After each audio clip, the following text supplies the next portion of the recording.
Hi all, today we can discuss about Heisenberg's uncertainty principle. In classical mechanics, when we study the motion of objects, when a particle is moving, the position and momentum of that moving particle can be found out accurately. Because if we know the initial position and velocity, after a given time, we can find out the position and momentum using Newton's equations of motions. But when we consider an atomic particle, an electron or proton is moving, we cannot find out the position and momentum accurately. Because when we consider an atomic particle, a matter wave is associated with that, and Schrodinger postulated that a microparticle is equivalent to a wave packet. So when the particle is moving, a wave packet is moving. Then where will be the exact position of that moving particle? That particle can be anywhere within this wave packet, but we don't know exactly where will be the position of that particle. We can say that the probability of finding the particle will be maximum at the center of this wave packet, and that probability of finding the particle will decrease at the end, but we don't know exactly where will be the position of that particle within the wave packet. That means there is an uncertainty in determining the position of that particle within the wave packet. Then what will be the uncertainty in determining the position of that particle within the wave packet?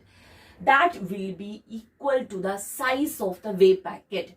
If delta x is the width of the wave packet, that is the linear spread of the wave packet, the maximum uncertainty in determining the position of that particle within the wave packet will be equivalent to this delta x. That is, uncertainty in measurement of position will be equal to the size of the wave packet. If there is an uncertainty in determining the position of that particle, correspondingly there will be an uncertainty in determining the momentum also. That means along with an uncertainty in the determination of position, there will be an uncertainty in the determination of momentum also. We can see two wave packets here. In the first wave packet, the width is small. Second wave packet is a wider wave packet. That is, here the linear spread of the wave packet delta x is small, whereas here delta x is large. Okay, that is, the first wave packet is a narrow wave packet and the second wave packet is a wider wave packet. Okay. So in the first narrow wave packet, delta x is small. To construct the narrow wave packet, there will be more number of waves are required within the wave packet. That is, delta x is inversely proportional to delta k. K is propagation constant. Delta k is a term corresponding to the wave number. To have a narrow wave packet, small delta x, more number of waves are to be included within the wave packet. And for the wider wave packet, the number of waves are less because delta x is large and number of waves are less. So in the narrow wave packet, there are more number of waves. So the determination of wavelength within this wave packet is difficult. If there is an uncertainty in the determination of wavelength, there will be an uncertainty in the determination of momentum also, because P is equal to h by lambda. If there is an uncertainty in the lambda, there will be an uncertainty in the momentum, because that uncertainty in the momentum, delta P will be equal to minus h by lambda square delta lambda. That is, delta P, uncertainty in the momentum determination, is directly proportional to the uncertainty in the wavelength determination. So in the narrow wave packet, there are more number of waves and the uncertainty in finding the wavelength will be more, and correspondingly the uncertainty in finding the momentum will be more. That is, in the narrow wave packet, delta x is less, but this delta P is more. What is this delta x? Uncertainty in finding the position will be less, but uncertainty in finding the momentum will be more. Then what about in the wider wave packet? In the wider wave packet, the uncertainty in finding the position is large. Due to this large linear spread, that means this uncertainty in finding the position is more, but this uncertainty in finding the momentum will be less, because here it is clear that in wider wave packet there are less number of waves, so the determination of wavelength is easy, so the determination of momentum will be easy, and the uncertainty in the finding the momentum of that particle will be less. That is, when the uncertainty in finding the position is small, uncertainty in finding the momentum is more. That is, simultaneously we cannot find the position and momentum of a moving particle accurately. So this was suggested by Heisenberg, and this principle is known as Heisenberg's uncertainty principle. So Heisenberg uncertainty principle states that it is impossible to determine the position and momentum of a moving particle simultaneously and accurately. We cannot find out the position and momentum accurately at the simultaneously. And Heisenberg suggested this uncertainty in finding the position delta x and uncertainty in finding the momentum delta p is related as delta x delta p greater than or equal to h cross by 2. That is, the uncertainty product of these pairs of variables is of the order of Planck's constant, where h is Planck's constant, h cross is h by 2 pi. So delta x delta p greater than or equal to h cross by 2, that is equal to h by 4 pi.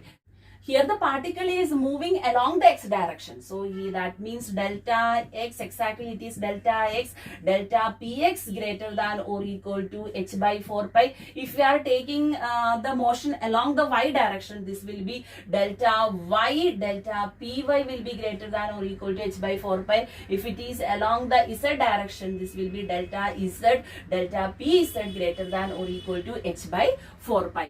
Thus, a wave packet picture is given to a moving particle in such a way that the size of the wave packet is determined by the uncertainty principle. That means the position and momentum can be determined with an accuracy up to the limit that the uncertainty principle allows. So according to Heisenberg's uncertainty principle, whatever may be the accuracy of the instruments we are using to find out the position and momentum of the particle, the precision of that measurement will be within the limit of the Heisenberg's uncertainty principle allows. Okay. Not only the position and momentum, there are other pairs in the quantum mechanics also which follows this Heisenberg's uncertainty principle. So the pair of variables which follows Heisenberg's uncertainty principle are known as canonically conjugate variables. So the pairs of measurable quantities that follows this Heisenberg's uncertainty principles are called canonically conjugate variables. They are position linear momentum, x and p, energy and time, E and T, and angular momentum and angular displacement, L and phi. They also follows this Heisenberg's uncertainty principles. So in that is delta x delta p greater than or equal to h cross by 2, delta E delta t is greater than or equal to h cross by 2, delta L delta phi is greater than or equal to h cross by 2. Delta x is the uncertainty in finding the position, delta p is the uncertainty in finding the momentum. Similarly, delta E is the uncertainty in finding the energy, delta T is uncertainty in finding the time. Now we can find out the energy time uncertainty relationship. E is equal to P square divided by 2m. So if you are taking the uncertainty on both sides, this is equal to delta E equal to 2p delta P divided by 2m. So 2 and 2 will cancel, and this P is equal to mv. So m and m will cancel, and we are getting V delta P is equal to delta E. This V is velocity, that is delta x by delta t into delta P. On cross multiplying, we are getting delta E delta T is equal to delta X delta P. So we know that delta X delta P is greater than or equal to H cross by 2. That means delta E delta T is also greater than or equal to H cross by 2. That is H by 4 pi. Therefore, energy and time pair also follows Heisenberg's uncertainty principle. Similar to this angular momentum and angular displacement also follows Heisenberg's uncertainty principle. There it was E equal to P square by 2m. Now we can replace this P by angular momentum L and this m by a moment of inertia I. So when we are taking delta E, it will be 2L delta L divided by 2I. Okay, and what is this angular momentum L? Angular momentum L is equal to I omega. So this is 2 will cancel and I omega delta L by I, and this I will cancel, and omega is angular velocity, is angular displacement divided by a time interval. So this will be delta phi by delta T delta L. This is delta E. So on cross multiplying, we are getting delta E delta T is equal to delta L delta phi. As we know, delta E delta T greater than or equal to H cross by 2. So delta L delta phi are also greater than or equal to H cross by 2. So Heisenberg's uncertainty principle states that it is impossible to determine two canonically conjugate variables simultaneously and accurately. So if Q and P are two conjugate variables, then the Heisenberg's uncertainty relationship, we can write it as delta Q delta P greater than or equal to H cross by 2, that is equal to H by 4 pi. Where delta Q is uncertain in finding the variable Q and delta P is uncertain in finding the variable P. So there's a joke about this Heisenberg's uncertainty principle, that Heisenberg was driving his car on the highway. He was stopped by the police officer.